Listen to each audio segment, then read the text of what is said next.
सीतारामचन्द्राभ्यां नमः। श्रीमद् वाल्मीकि रामायण अयोध्या कांड चौथा सर्ग।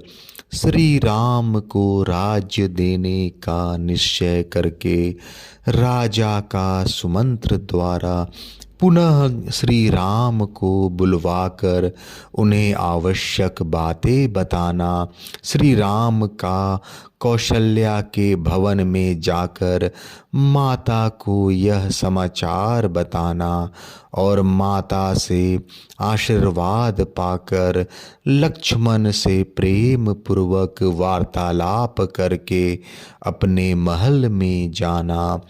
राज्यसभा से पूर्ववासियों के चले जाने पर कार्य सिद्धि के योग, देश काल के नियम को जानने वाले प्रभावशाली नरेश ने पुनः मंत्रियों के साथ सलाह करके यह निश्चय किया कि कल ही पुष्य नक्षत्र होगा, अतः कल ही मुझे अपने पुत्र कमल नयन श्री राम का युवराज के पद पर अभिषेक कर देना चाहिए।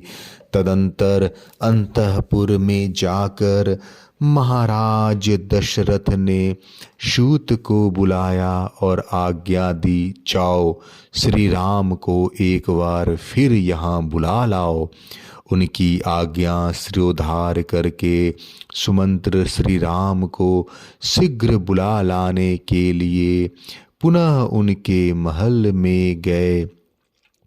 द्वारपालों ने श्री राम को सुमंत्र के पुनः आगमन की सूचना दी। उनका आगमन सुनते ही श्री राम के मन में संदेह हो गया। उन्हें भीतर बुलाकर श्री राम ने उनसे बड़ी उतावली के साथ पूछा, आपको पुनः यहाँ आने की क्या आवश्यकता पड़ी, यह पूर्ण रूप से बताइए। तब सूत ने उनसे कहा, महाराज आपसे मिलना चाहते हैं। मेरी इस बात को सुनकर वहाँ जाने या न जाने का निर्णय आप स्वयं करें। सूत का यह वचन सुनकर श्री रामचंद्र जी महाराज दशरथ का पुनः दर्शन करने के लिए तुरंत उनके महल की ओर चल दिए। श्री राम को आया हुआ सुनकर राजा दशरथ ने उनसे प्रिय तथा उत्तम बात कहने के लिए उन्हें महल के भीतर बुला लिया। पिता के भवन में प्रवेश करते हुए श्रीमान रघुनाथ जी ने उन्हें देखा और दूर से ही हाथ जोड़कर वे उनके चरणों में पड़ गए। प्रणाम करते हुए श्री राम को उठाकर महाराज ने छाती से लगा लिया और उन्हें बैठने के लिए आसन देकर पुनः उनसे इस प्रकार कहना आरंभ किया, श्री राम, अब मैं बूढ़ा हुआ, मेरी आयु बहुत अधिक हो गई। मैंने बहुत से मनोवांछित भोग भोग लिए, अन्न और बहुत सी दक्षिणाओं से युक्त सैकड़ों यज्ञ भी कर लिए। पुरुषोत्तम, तुम मेरे प्रिय परम प्रिय अभिष्ट संतान के रूप में प्राप्त हुए, जिसकी इस भूमंडल में कहीं उपमा नहीं है। मैंने दान यज्ञ और स्वाध्याय भी कर लिए। वीर, मैंने अभिष्ट सुखों का भी अनुभव कर लिया। मैं देवता, ऋषि, पितर और ब्राह्मणों के तथा अपने ऋण से भी उऋण हो गया। अब तुम्हें युवराज पद पर अभिषिक्त करने के सिवा और कोई कर्तव्य मेरे लिए शेष नहीं रह गया। अतः मैं तुमसे जो कुछ कहूँ मेरी उस आज्ञा का तुम्हें पालन करना चाहिए। बेटा, अब सारी प्रजा तुम्हें अपना राजा बनाना चाहती है, अतः मैं तुम्हें युवराज पद पर अभिषिक्त करूँगा। रघुकुल नंदन श्री राम, आजकल मुझे बड़े बुरे सपने दिखाई देते हैं। दिन में वज्रपात का के साथ साथ भयंकर शब्द करने वाली उल्काएं भी गिर रही हैं। श्री राम, ज्योतिषियों का कहना है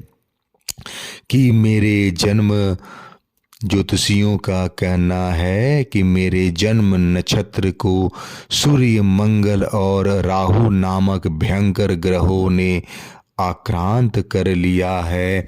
ऐसे अशुभ लक्षणों का प्रकट होने पर प्रायः राजा घोर आपत्ति में पड़ जाता है और अंतोतगत्वा उसकी मृत्यु भी हो जाती है। अतः रघुनंदन, जब तक मेरे चित्त में मोह नहीं छा जाता तब तक ही तुम युवराज पद पर अपना अभिषेक करा लो, क्योंकि प्राणियों की बुद्धि चंचल होती है। आज चंद्रमा पुष्य से एक नक्षत्र पहले पुनर्वसुर पर विराजमान है, अतः निश्चय ही कल वे पुष्य नक्षत्र पर रहेंगे, ऐसा ज्योतिषी कहते हैं। इसलिए उस पुष्य नक्षत्र में ही तुम अपना अभिषेक करा लो। शत्रुओं को संताप देने वाले वीर, मेरे मन इस कार्य में बहुत शीघ्रता करने को कहता है। इस कारण कल अवश्य ही मैं तुम्हें युवराज पद पर अभिषेक कर दूंगा। अतः तुम इस समय से लेकर सारी रात इंद्रिय संयम पूर्वक रहते हुए वधू सीता के साथ उपवास करो और कुश की सैया पर सो। आज तुम्हारे सुहृद सावधान रहकर सब ओर से तुम्हारी रक्षा करे, क्योंकि इस प्रकार के शुभ कार्यों में बहुत से विघ्न आने की संभावना रहती है। जब तक भरत इस नगर से बाहर अपने मामा के यहाँ निवास करते हैं तब तक ही तुम्हारा अभिषेक हो जाना मुझे उचित प्रतीत होता है। इसमें संदेह नहीं कि तुम्हारे भाई भरत सत्पुरुषों के आचार व्यवहार में स्थित हैं, अपने बड़े भाई का अनुसरण करने वाले धर्मात्मा, दयालु और जितेंद्रिय हैं। तथापि मनुष्यों का चित्त प्रायः स्थिर नहीं रहता, ऐसा मेरा मत है। रघुनंदन, धर्मपरायण सत्य पुरुषों का मन भी विभिन्न कारणों से राग द्वेष आदि से संयुक्त हो जाता है। राजा के इस प्रकार कहने और कल होने वाले राज अभिषेक के निमित्त व्रत पालन के लिए जाने की आज्ञा देने पर श्री रामचंद्र जी पिता को प्रणाम करके अपने महल में गए। राजा ने राज्याभिषेक के लिए व्रत पालन के निमित्त जो आज्ञा दी थी उसे सीता को बताने के लिए अपने महल के भीतर प्रवेश करके जब श्री राम ने वहां सीता को नहीं देखा तब वे तत्काल ही वहां से निकलकर माता के अंतःपुर में चले गए। वहां जाकर उन्होंने देखा माता कौशल्या रेशमी वस्त्र पहने मौन ही देव मंदिर में बैठकर देवता की आराधना में लगी है और पुत्र के लिए राजलक्ष्मी की याचना कर रही हैं। श्री राम के राज्याभिषेक का प्रिय समाचार सुनकर सुमित्रा और लक्ष्मण वहाँ पहले से ही आ गए थे और बाद में सीता वहीं बुला ली गई थी। श्री रामचंद्र जी जब वहाँ पहुँचे उस समय भी कौशल्या नेत्र बंद किए ध्यान लगाए बैठी थी और सुमित्रा, सीता तथा लक्ष्मण उनकी सेवा में खड़े थे। पुष्य नक्षत्र के योग में पुत्र के युवराज पद पर अभिषिक्त होने के बात सुनकर वे उसकी मंगल कामना से प्राणायाम के द्वारा परम पुरुष नारायण का ध्यान कर रही थी। इस प्रकार नियम में लगी हुई माता के निकट उसी अवस्था में जाकर श्री राम ने उनको प्रणाम किया और उन्हें हर्ष प्रदान करते हुए यह श्रेष्ठ बात कही, माँ, पिताजी ने मुझे प्रजा पालन के कर्म में नियुक्त किया है। कल मेरा अभिषेक होगा।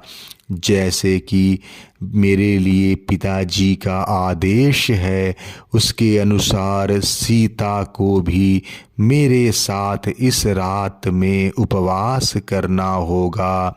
उपाध्यायों ने ऐसे ही बात बताई थी जिसे पिताजी ने मुझसे कहा है।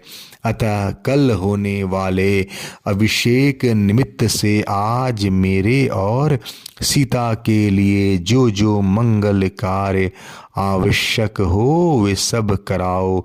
चिरकाल से माता के हृदय में जिस बात की अभिलाषा थी उसकी पूर्ति को सूचित करने वाली यह बात सुनकर माता कौशल्या ने आनंद के आंसू बहाते हुए गदगद कंठ से इस प्रकार कहा, बेटा श्री राम, चिरंजीवी हो।